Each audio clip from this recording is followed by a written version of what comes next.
right. Please be seated. All right. So as he was doing the intro, there's somebody in the audience that likes to yell, woo! Which is good, because if I start, who is it? Somebody's pointing, calling them out. All right. So if I start going crazy or if I'm off track, go, woo! And I'll be ready to go. All right. I appreciate it. I do for good stuff. Didn't ask for the extra comment. I'm sorry. So as you know, for my little stuff, I'm a joker. Sometimes I'm a joker a little too far, so I apologize. I'm not trying to upset anybody. The crazy thing is that I'm here and I'm on the stage, and you got me for about 30 minutes, and then you make...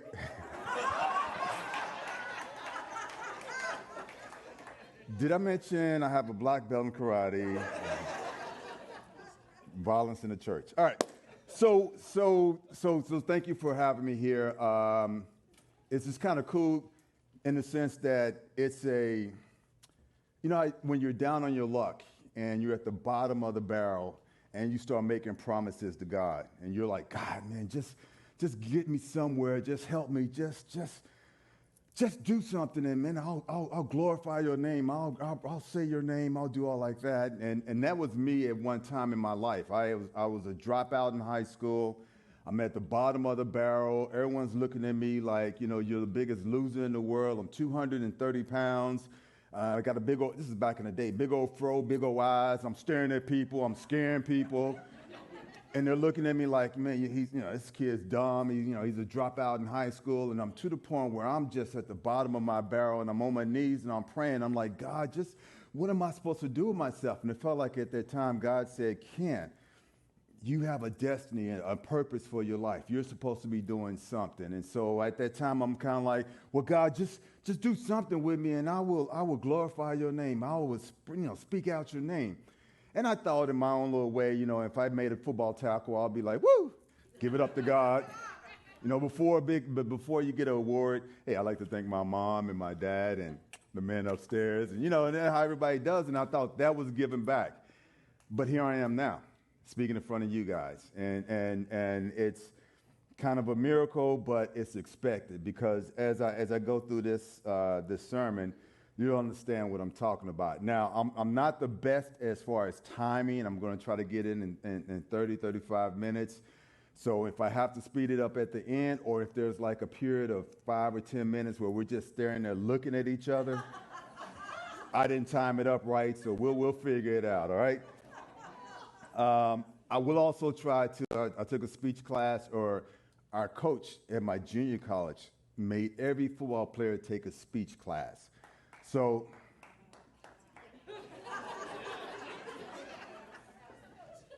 that's a coach or that's mama, right? and his reasoning was like he wants, in case anybody has to make a speech, in case you did something in football or did something well, and you get on TV, you can learn how to talk, and you wouldn't sound unintelligent in some ways. So for me, I will try to move around the room, make sure I kind of connect with everybody. The other thing that they said is that, yes, find those people that are the applauders or the woo people, because no matter how bad I mess up, you go back to them and they'll be like, woo, and I feel like I'm like, all right, you're stupid, baby, but it's okay. Woo! I don't remember that in the Bible, but woo! So keep me on track, right? That ain't how you pronounce the name. I'm like, and it is true because me and my wife were talking about something. So if I mispronounce the name or there will be, I'm going to try to quote some scriptures, I will try to do the best I can. I've given you all my excuses up front. So here's the story. We're going to talk about Joshua. And before you talk about Joshua, you always have to talk about Moses, because Moses, the story of Moses, I kind of looked at it as my life. Moses was a prince of Egypt. I had my football career. Moses wandered around in the desert. Sometimes we go through those periods of moments in our lives where we're kind of like, we're just wandering around. We feel like we're wasted and we're just kind of there. And then you have a burning bush moment, a moment where God says, here's what I want you to do. Here's what all that stuff that you've done in the past was leading you up to this moment. And this moment, you're supposed to do something. And that had been my life, and so I'm always big as far as Moses, even to the point, I'm not recommending it, but my own tattoo is Exodus 4:2, and this is where God was telling Moses, what's in your hand? And I believe because at this moment when I got the tattoo, I was looking at all my life, and I'm like, what am I doing in my life? You know, I played football, it's over with, I've been wandering around in the desert, I've been kind of lost, and God was like, Ken, what's in your hand? What are the skill sets and abilities and the things that you've gone through to get you where you're going? Quit running away from it and use the gifts that I've given you. And I say that to say, sometimes as parents, we're like, oh, my baby's not doing this, what gift do you have? It may be cooking a home-cooked meal, and your kids come back to that meal every time, and they remember that meal. And you may think that cooking something is not a great skill set or great gift, but they remember that meal, and they come back to that meal, and that's where they can have the conversations. It may be just you have a friendly personality, and your smile could brighten somebody's day, and they could be on the fast track to nowhere, and you smile at them, and that gift changes them around. We all have skills and gifts and skill sets that we can use, but sometimes we run away from them. I ran away from a lot of mine. I played football, but I didn't want, I kind of pushed football, closed the door on football. Write books, and people just say, oh, well, you're a children's book writer. And I'm like, I'm not a children's book writer. I write all sorts of books. I don't want to be known as a children's book writer, but I'm a writer. And if that's what it is, then that's what I am. Creative mind, outside of football, and I would close the door on that, and I was just kind of sitting there, and God said, what's in your hands? Use the gifts that you have, because those gifts can make a difference and to change people's lives. Even speaking. I joke about my speaking, but I had closed the door on that. Who's going to want to hear me speak? I haven't done anything great beyond football. Why am I, who would want to hear me speak? But here I am today trying to give you a word and a message that I still haven't got to, but we're getting to. That's about 5 minutes of my day gone, but we're going to get to it. All right, so the story of Moses, he goes through people in the desert through their disobedience. It gets to a point where all the warriors die off, and now you have a next generation of people that are going to move into the promised land. And sometimes in our lives, we're looking at where's the promised land. What is this promised land, and where is the promised land? So I'm going to the point of where Joshua, when he's getting ready to cross over, and he's getting ready to do the wall, Jericho. And this is a huge wall, and it's the most secure wall. So I'm gonna give you points that I wrote down, because I'm all over the place, and so I got to do points, and they may or may not make sense. But we're going to talk about just kind of today, me getting here, understanding who you are, understanding what your wall is, because we all have different types of walls, understanding God's promise. There's 3 big things that I always kind of use: complacency, lack of education, and fear. And you can use that in sports, you can use that in life, you can use that in anything. But those are the 3 things that will keep a person as a mental slave. This is a way back. I had to do a speech a long time ago, and they were talking about slavery and how do you keep a person a mental slave. If you give them complacency, lack of education, and fear, you don't have to chain them up. They'll always be a slave. And so we'll talk about that. Then the extra one that we're going to talk about is action and obedience.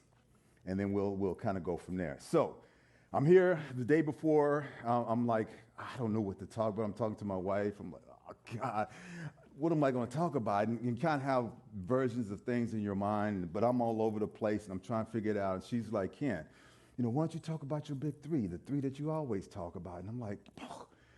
And it was so simple for her, but for me, I'm like scattered. I'm like all over the place. I'm like, what am I supposed to speak on?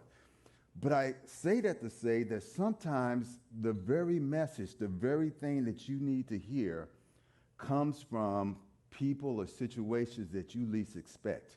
And sometimes it's in a way that you don't want to hear it, but the message is right in front of your face. And a lot of times you're kind of trying to figure out, I want to pay my finance. I want to make a bunch of money. And God's trying to give you the message, well, go to school. But you don't want to hear that message. You don't want to hear that I got to study. You don't want to hear that I got to get well in a certain craft. You don't want to hear that it's hard work, but the message could be right in front of your face, and it may not come from the person or people that you expect. It may be from somebody that's not like you, somebody that you might fight with all the time, somebody that's totally different than you expect, and you may get the message. I'm in a car ride. This is a week ago, and I'm riding with this guy. He's a little guy. He said he played college football and he was a receiver. And he was like, man, but I don't want to get hit. I could never be a defensive player. I don't want to get hit by anybody. And I'm like, well, then how did you play receiver? Because my job was to knock you out. I would try to lay you down. And he was like, when I was a receiver, I would focus so much on the ball that I would forget about anything else. And so when he would focus, he was like, I didn't feel the hits. It was all about catching the ball. It was all about the focus on the ball. And in me, at that moment in my life, that was the one thing that I needed to hear, was learn how to focus. Now, I could have brushed it off and said, look, well, you're driving a cab. I played in the NFL. Or I could have been like, well, look at your size. No wonder, you never made it. But the message was, learn to focus. And that's how God works sometimes, is that he'll give you a message, but the message may not be in the way that you want it. It doesn't always come in the pretty picture. It doesn't always come in the big bow. It may come in somebody that you don't like. And in this case, in Joshua, it came, some of the message or some of the blessings came from a prostitute. And we're all in church, and sorry, don't get all shocked, and where is he going with this message? I'm not saying go run out and talk to a prostitute to get your message. Clear that up. But I'm saying God used her to help them. God, when Joshua, when he sent two people to this wall, to this place, Jericho, they went in there and they had to hide, and she hid them. And so when they were going and saying, well, where are these soldiers at? We know that these soldiers are in here. And she hid them, and she was like, well, they already left, and you need to go here. She was there, but if we think about it in the church, we're like, no, you should never talk to a prostitute. That's not going to be the person. And we close our ears and our eyes to sometimes the very message that God's trying to give us. Now, hear this. The part of it is we have to know who we are. We have to be strong in who we are to hear the message from anybody. We can't just roll up around and get the message from anybody, because there's some crazy people in the world. But when you're strong in who you are, when your strength is strong in what you know, then that message becomes a little bit clearer and your eyes become open. So understanding who you are. We all are warriors. We sometimes forget, because we're on this earth, that we're put here to fight. This is a battle. This is a battleground. And each and every one of us are warriors. But we got to be and know that we are warriors, right? We got to understand that we got to fight. It'd be like a football player who goes out and he's dressed up in his uniform and he goes out to a football field. And where are you going? Where is my woo woman going? All right. Well, if I start messing up and I don't hear, you better run back. You got 3 minutes. Go. We all are warriors, right? And sometimes we look at ourselves that, just think about right now that everything is going on in Ukraine. These are painters. These are artists. These are people, farmers. These are whoever. But they had to become warriors. They had to learn to fight. We are on this earth because we're facing battles constantly, daily. And sometimes we walk into it and we have no idea that we're fighting. You got to understand that we are here and put on this earth to fight these battles, because we are promised heaven. We're promised another place. But here, there are going to be battles that you're going to fight. And sometimes we walk into things not realizing that we're going to have to fight. It would be like me going to a football field and I'm standing out there like, oh, this is a football game? Pow! Yeah, it's a football game, right? You got to understand and you got to prepare yourself to fight. This is in everything. Right now, the enemy's trying to hit us off and knock us off in so many different ways. And if you don't know that you're in this battle, you're going to lose already, right? You think about all the simple ways that he has it, the social media. All right, there's nothing wrong with social media, but when it becomes so much a part of your life, what better way to knock somebody off is to have them distracted? Boom. If you're living your life and there's temptation and there's things out there and there's so many ways that the enemy's going to try to get you, but you can't walk into it blindly. You got to understand and realize that you're a warrior. So at the end, I got something that I'm going to ask you guys to do, and you're going to have to do it regardless, because if not, I'm going to lock the doors, and until you do it, we're going to be stuck in here. Just give me a heads up, and I can run fast enough to get to those doors before you can. You have to understand the wall that's put around parts of your life. So Joshua, when they had to go and they had to the crossover, into Jericho, and there's this big place, and it's surrounded by this massive wall. It said they closed the doors so that nothing could go in and nothing can come out. But that's a lot of times the walls that we put in our lives. For me, it was fear. Now, I played football, and I'm this big, strong guy, but I was fearful. I was fearful what people thought about me, fearful of how people looked at me, fearful of a lot of different things. And so that wall all of a sudden was nothing could go out. What I had was what I had. Nothing could go out, so I would never grow, never take chances, never explore, never do anything. Nothing could come in. None of the gifts, none of the things that God was trying to give me could come in because I had put this wall around my life. It could be about love. I can't love anybody, so nothing will go out, and nobody could love me. Nothing could come in. It could be 1,000 different things, and we have thousands of different walls that we put around our lives, and part of the battle is finding out what those walls are. But there are so many walls that are there, we need to knock those walls down, right? So understanding the walls that are in your lives, and then understanding God's promise. God's promise was, this battle's already won. I've already got it taken care of. He told Moses, I'm going to take your people to the promised land, but you got to do something. There's some action on your part. You have to go and, was that my signal? Am I talking? Whew. Okay. I'm going to have to talk to the pastors when they get back about some of the things here. No, I'm joking. The way I was introduced, the breath mints on my table, was that for me? I don't know. There's a whole bunch of them too, boy. I was like, and look, my wife was all smooth. She just slid them over to my side. I'm like, they can't smell it from here, can they? I'm like, what? It ain't that bad. Anyhow, so God's promise. He's promising that there's some great things in store for us, but like the story, there is a battle that we got to fight. You got to knock some of these walls down. For me, like I said, it was fear. It was fear of rejection, fear leads to a lot of different things, insecurities, all these type of things, and identifying the wall, and then understanding how to knock it down.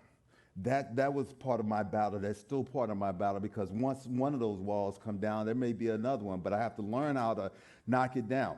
So here are the things that keep me as a slave: the complacency, education, and fear. Let's talk about complacency. Let me go back to here. Okay, I wrote my stuff down. This is old school for everybody that's on the phones, because I'm older, and then I need glasses too. It said even on the 14th day of the month, while camped at Gilgal, read it yourself. Gilgal, on the plains of Jericho, the Israelites celebrated the Passover. The day after the Passover, the very day they ate some of the produce of the land, unleavened bread and roasted grain. The manna stopped the day after they ate this food from the land. There was no longer any manna for the Israelites. Complacency is when you get used to something and you start selling for where you're at. A lot of times in life, we get used to abuse. We get used to not going anywhere. We get used to our poverty. We get used to our anger. We get used to our hate. We get used to our lack of love. We get used to not giving love. We get used to so many things, and that's called complacency. We don't step out beyond the area that you're in. Have you ever seen people who may live in a certain area and they've never been beyond that area? So they've never seen anything else, and they think that this area is the greatest thing in the world, and then they go outside. They finally go outside the area, and they say, wow, I didn't realize.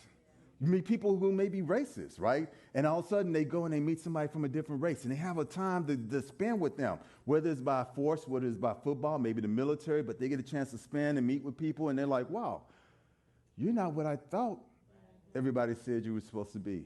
Wow, I didn't see that. We get complacent and we get stuck in certain ways, or we get stuck in those memories of what things used to be, right?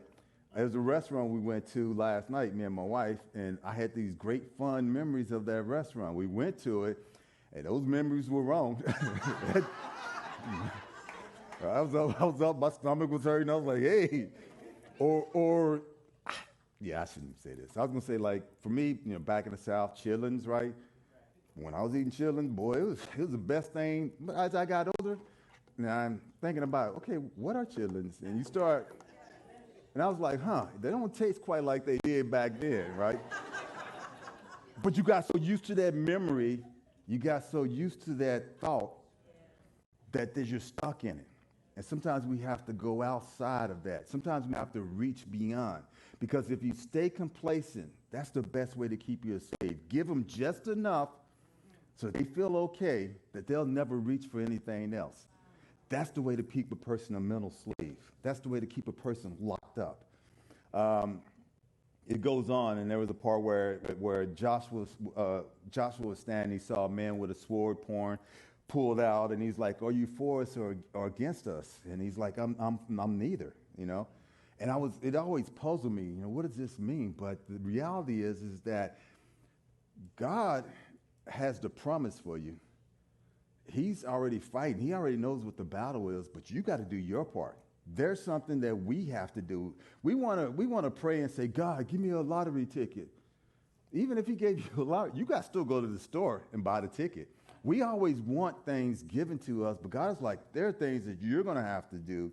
There are battles that you're going to have to face. I got your back. I'm with you, but there are things that you got to step into because there's something I am trying to teach you to make you better for the next round. Something that you need to know so that I can get you to the point that you need to be because I have the promise of greatness for your life. Each and every one of your lives, greatness for your life. But there's some things that you have to learn, some things that you have to see, some things that you have to know. So complacency, take something new, try something new. Here's the way, if you think about technology, and I was always kind of amazed with this, technology nowadays, right? If you read this book, then you'll like these 10 books. So now you read these 10 books, now your whole life, you get used to reading the books that the computer told you you're supposed to read. But some of the best books in the world are the ones you pick up by accident. And you kind of go through them, you're like, whoa, I never, this is pretty good. And it's something totally different than you would normally do, but you've been so used to doing your same thing. Technology is now telling you what you do, and you don't step outside of that box. Don't be controlled. Don't get complacent. Try things new. Having me on this stage is trying something new. So I appreciate that. Lack of education. There was a point where they all took the stones from one side and they brought them over, and he said, these stones are so that you can tell the next generation what happened, that you crossed over, right? Know your history. Lack of education is a huge tool because when you don't educate yourself, then you become the victim of doing whatever somebody else tells you to do. We have to educate ourselves to do more. Me playing football, everybody's like, oh, you got to have an agent, and your agent's supposed to do this and that. So when we go places, people would talk to the agent. They wouldn't talk to me. And all while I was playing football, I would just let them talk to the agent. I had no control over the situation, or at least I felt I had no control of the situation because I was letting somebody else do something for me instead of educating myself on how I was supposed to do it myself. Don't let people control you or control things because of your lack of education. read books, study. I'm kind of going to students, but if you're 60 years old, you're never too old to learn. If you're 80 years old, you're never too old to learn something. Education is huge. Educate yourself. Read the word. Whatever I'm saying, now go back and say, okay, well, I'm going to read it. I'm going to read this book of Joshua and figure out is what he's saying make sense? Did he really say that? Or is this a lie? I could come up here and tell a straight out lie, but if I did it the right way, you would believe it. Get all passionate about it. In the book of Joshua, whoa, that was a word. And you'd be like, oh my God, this must be a good word. And I just make it up. And you would believe it because of the way I did it. There's techniques. People are taught techniques on how to fool people. Look it up yourself. Decide yourself. Figure it out yourself. This is a pulpit for a person to give you the word, but then you're supposed to go back and you're supposed to read it and look at it yourself so that. Thank you. Now, I got all excited. Now I lost track of what I was going to say. I've never had applause. Thank you. But look at the word yourself, so that you would understand. Because at the worst, I had to figure that out. I had to learn that, and God will speak to you individually. What I'm saying may mean something to me, but it also may mean something totally different to you. But you got to look. If you never take the time to look at the word yourself and study the word yourself, you always wonder, like, well, why does God speak to that person? He doesn't speak to me. Well, maybe he is speaking to you. You just choose not to listen. The last one, fear. It says, when the kings were out there, God had already. It said he had already melted their hearts with fear, so that they would no longer be courageous in the face of the Israelites. There's good fear and bad fear, right? God is. Hold on.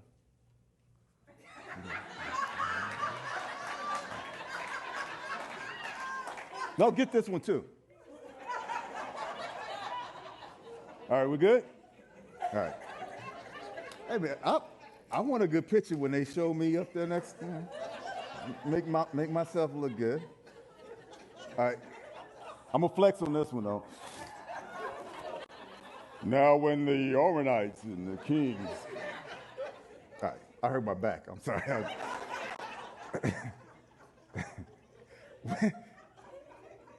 There's good fear and there's bad fear. Fear is like a prison. We talked about it. It's the walls, right? Good fear, God has said people are already fearful. They're fearful of what you can do. Fearful of the potential that's in this room. In this very room, there are so many warriors, leaders, people that can change the world in this very room. And the enemy knows that. So he's going to try to keep you scared to take a chance, keep you scared to educate yourself, keep you scared to go out beyond. It's okay. Be what you want to be. It's okay. You don't have to try anything. It's okay.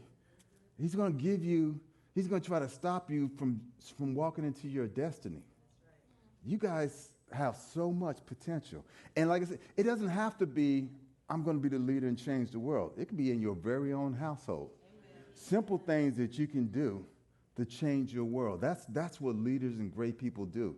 It may not be for your generation, just like Moses to Joshua. It may not be for your generation, but the seeds that you plant could be the seeds that change the world, the next generation. So you have to understand, there's good fear, there's bad fear. Fear me for driving over bridges. I get terrified. I mean, I freak out. I mean, I'm telling my wife, we're driving, talk to me, shut up, talk to me, say something, shut up, stop it. I'm freaking out, and it drives me crazy. I mean, she knows, and she's like, I don't know what to say to you then. And I'm driving over the bridge, and I am scared to death. We just had to drive over 3 bridges going from Northern Virginia to New York, and you see them in the distance, and I mean, I can get graphic in all my feelings, right? Butt cheek squeezed up, stomach start hurting, eyes start bulging, I'm gripping, and she could tell too, I'm gripping, I'm driving like this, I'm all cool, then I see that bridge in the distance, this hand comes up, wet legs get a little wider, I start tapping the brakes real quick, and then I'm driving like 5 miles an hour, and I'm mean mugging anybody that looks at me, but they're blowing their horns, and I'm just like, I'm bigger than you, and I'm just like, and I'm trying to drive, and it's fearful. But now I'm as I'm learning my own lessons, I'm like, God, get me through this. And the last time we did it, she just said, honey, you can do this. It was just a simple word. And it got me over the bridge. Honey, you can do this. Don't underestimate the power of your words for somebody else. Honey, you can do this. So I'm driving over the bridge, and I made one, and I'm like, whoo! And then we drive, and there's another one. I'm like, oh, God. And we got to go over it. And so there's a song that I had to play, and that helped me over the second one. And, it may not be scripture that's going to get you over. It may be some songs or music that you heard, but I'm going over the second one, I'm going over the third one, and then you have to do things over and over and over again until you learn to conquer that fear. It's repetitiveness. It's doing it over and over again. You have to work constantly to get it over. So we finally get over the 3 bridges, and then we got to come back. I'm like, oh, God. But I made it, and I'm here. And so, I'm just saying, there are some fears that we have in our life, but we have to learn to overcome that, because that's not what God wants us to be. He doesn't want us to be fearful. It may be a job interview. Well, I don't know if they're going to want me on this job. You got to walk into it like you own that job. I wrote a book, my first novel. It's a novel. Wrote the book. It's a thick book. I mean, I made the font really big, so it looked big. But it's a big book, right? And I'm proud of the fact that I wrote the book, but I was fearful that people were going to laugh, that it's not a good story, that I didn't, who is this guy as an ex-football player trying to write a novel, the story may not make any sense. So I never pushed it out there to the public because I was fearful of what people thought about me. Wasn't confident in the book that I wrote. And if you go and you read in Joshua, the first chapter, every time God said, be strong and courageous. This is your land. You got to go out and take it. Be strong and courageous. That's the way warriors are. Be strong and courageous. You got to believe in yourself. And if you got to say it over and over again to yourself until you start believing it, be strong and courageous. Coming up here and speaking, I mean, y'all don't know how y'all look to me. I just see a bunch of eyeballs looking at me, judging me. Except for over there, because it's kind of blacked out and the light's in my eyes. But so thank you guys. I don't know if you laughing at me or making fun of me.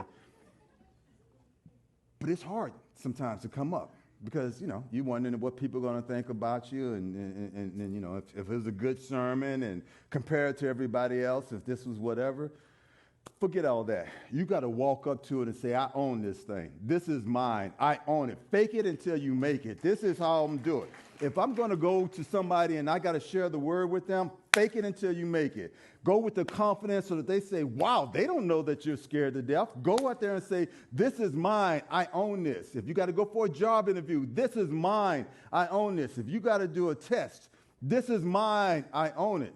Now, you got to study in between. It ain't going to be just like a miracle, right? You got to do the work on the back end. But the moment you're there, you can have all the work on the back end and mess up because of your lack of confidence. You got to believe in what you're doing. Playing football, I kind of pull everything back to football in some ways. There are plays. I got the guy. I'm going to lay him out. But if you don't believe you're going to hit that guy, if you don't believe that you can shoot the gap, if you don't believe that you're going to do it, then all of a sudden, I'm on a highlight tape chasing behind the guy trying to fake like my hamstrings hurt because I know I'm on this highlight tape. I'm like, and that's the way they. So if you ever see a highlight tape and you see me like this behind somebody, I was faking it because I got beat, but I didn't want to look bad on TV. You got to go in there and say, I'm going to make that tackle. I believe I'm going to make the tackle. I'm going to hit somebody. I'm going to do what I got to do. And that's in everything in life. You got to go into it with some confidence. But on the backside of it, you also got to practice over and over and over again. You got to do it so much that it becomes a habit so that the skill set that you've developed with your confidence, you're unstoppable, right? So you got to practice it. That's kind of the word. So we have our wall. Oh, this is my time. 5 minutes. Yes. All right. I kept looking around like, is she going to come up anytime? I'm making up stuff. Okay, we're wrapping up. It's 5 minutes. So at the end, your blessing can come in ways that you don't really realize. You have to open up your eyes to that blessing. You have to see. But at the end, Joshua commanded the army. He said, do not give a war cry. Do not raise your voice. Do not say a word until the day I tell you to shout, then shout. So what I want you guys to do. Anybody seen the movie Spartan? What is it? Where he said, this is Spartan. Okay. Wait a minute. Wait. This is important. All right. See, if y'all never see me invited back again, I don't over. But that movie, he's like, this is Sparta! And then everybody said, whoa, whoa, and they all shouted and stuff like that. You all are warriors. And I used to always sit in the back and always be afraid to shout. I always be afraid to say, let people see my emotions. I always be afraid to do things. And if there was one regret that I had with football, was that I kept everything in and I wasn't the guy who was like boisterous. And I'm not saying you got to be boisterous and that makes you a better leader, but I'm saying sometimes you have to shout. Sometimes you have to bring that wall down. You know, the story of Jericho, that wall came down because they all shouted. They didn't go. They were warriors. They were trained to fight. They were ready to go. And imagine them on the first day and God saying, or Joshua saying, well, we're not going to fight. I know you've been trained all this time, but we're not fighting. We're just going to march around it. What? I'm a warrior. I'm ready to fight. I'm supposed to fight. No, we're going to march around. And he said, do it again, do it again, do it again. But the day came when he said, shout, and the wall came tumbling down. So on a count of three, you can close your eyes so nobody will see you. On the count of three, I just need you to shout. And just shout. Like if it was a football game or I stepped on your toe or something. Don't curse at me, but just shout, because we're going to bring some of those walls that each of us have down. And as warriors, we're going to do it together. So 1, 2, 3. Oh! That was anemic is the word. Put some more. If I was in a football game, you ever been in a stadium? Maybe you haven't. I was. But you ever been in a stadium and it is so loud that the opponent can't even hear what the plays they're trying to call? You've changed everything by your shouts. I know we can do it. It's not tons of people in here. And I know it's weird and everybody's going to look at you and some people may make fun of you, but it's okay. Sometimes you got to let it go. Count of 3. 1, 2, 3. Oh! Oh! Look at you. Come on. I'm calling you out. All right. All right. She's itching. She's like, can I go now? Play a song and I'll do my... You can start playing and I'll finish it up. Well, brothers and sisters, on this great, great day, I just want to say thank you. Thank you. Thank you. And thank you.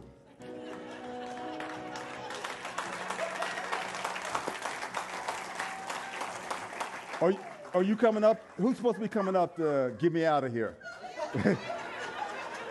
Get me out of here, man. And thank you, though, really. Look, this is...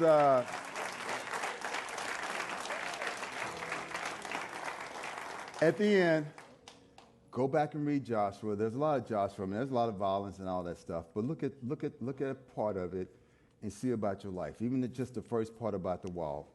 Look at it and see about the things in your life. And thank you. You guys have fulfilled a vow that I made a long time ago. So with that, I'm out of here, right?